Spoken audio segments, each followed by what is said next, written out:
Reflecting on a recent experience in India, Toastmaster Shah tells a story about his uncle for the Pathways Presentation Mastery Prompt. Focus on the positive is his presentation entitled, Presentation Mastery Prompt, Focus on the Positive. Not used to using Pathways here. In his speech entitled, The Green-Eyed Warrior. With the Green-Eyed Warrior, please join me in welcoming Toastmaster Shah.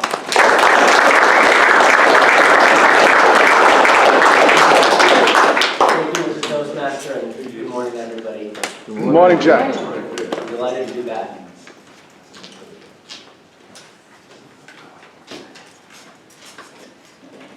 Some of you here have been to India, and some of you have had trips abroad. People say India is a special place because you can go there and find a sense of enlightenment.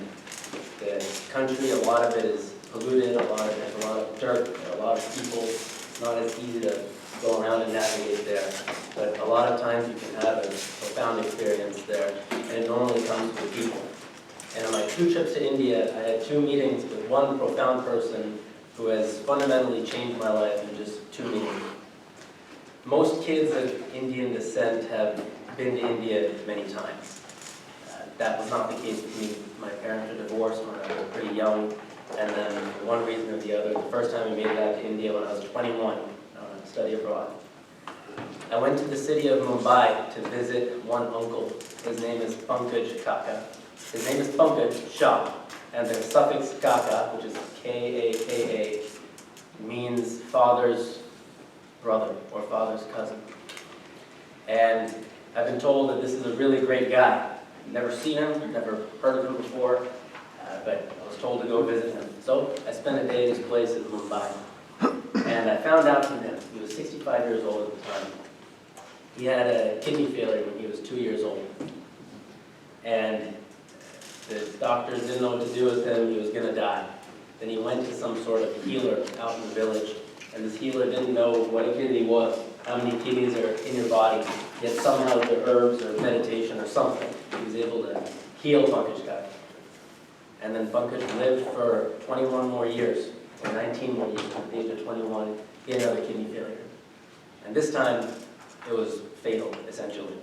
He was told that he would die in the next 2 weeks if he left the hospital, or he would die in the next 2 months if he stayed. There's nothing he could do. And he made the decision, I have limited time to live. I'm not going to be in a hospital tubed up and surrounded by nurses. I'm going to go out and live. And he went out. He left. Somehow, miraculously again, he recovered. But not at full capacity. His kidneys were at the maximum of 55% capacity. So he was weak, essentially, for much of his life. And always on the precipice of another kidney failure. And so that happened again when he was 60. And this time it didn't necessarily get better. He was on dialysis for years afterwards. When I met him in 2013, he was doing dialysis 3 times a week. And he told me, 3 times a week, I go to the hospital, and they drain every drop of blood in my body, purify it, and insert it in again. He also had blood cancer. This was just unlucky.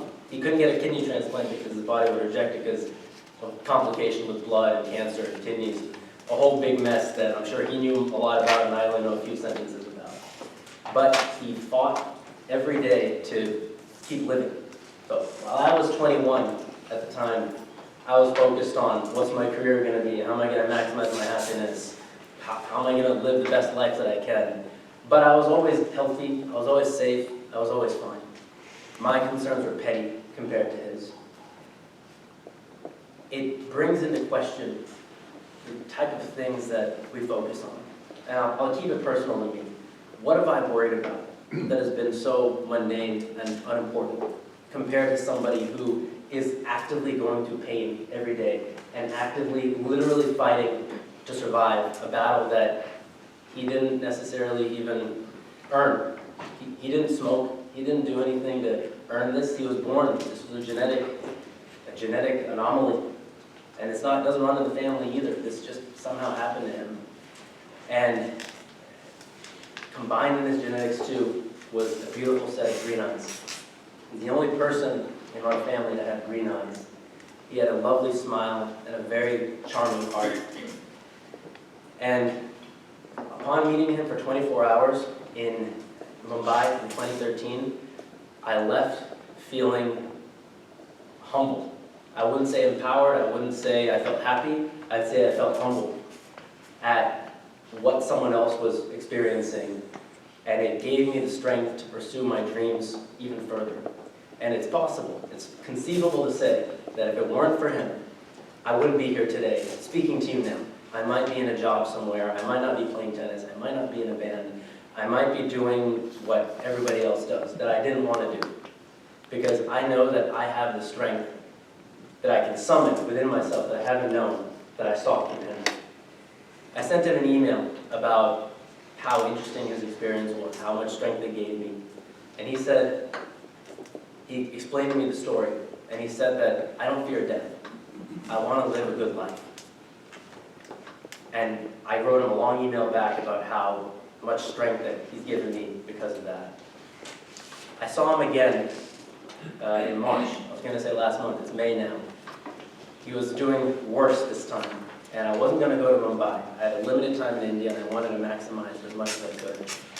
But I called him to say hi. He said, I'm not feeling well. I said, oh, I'm sorry to hear that. He said, please come. And I said that very day I went home and I told my mom, Mom, I'm going to Mumbai to see Pankaj Kaka. And so I went. And I got to see him for 25 minutes because at this point he was in the ICU. And I went to him, he opened his green eyes, looked at me, couldn't say a word, he was sedated or on drugs or something.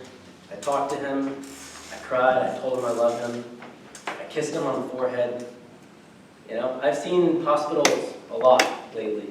My father died last year, I went to the hospital more times than I can count. My grandma died 3 years ago. Again, many hospital visits. Now this, I was born to parents who were old. My father was 48, my mother was 40 when I was born. So I'm used to these geriatric experiences. On April 1st, I left, and I came back to America, and I found out the next day that Pankaj got died at the age of 69. His life may have been an allegory for me to summon the best of what's within myself, to remember the beauty in his face. Though he was born with defective kidneys and defective blood, he was born with beautiful green eyes.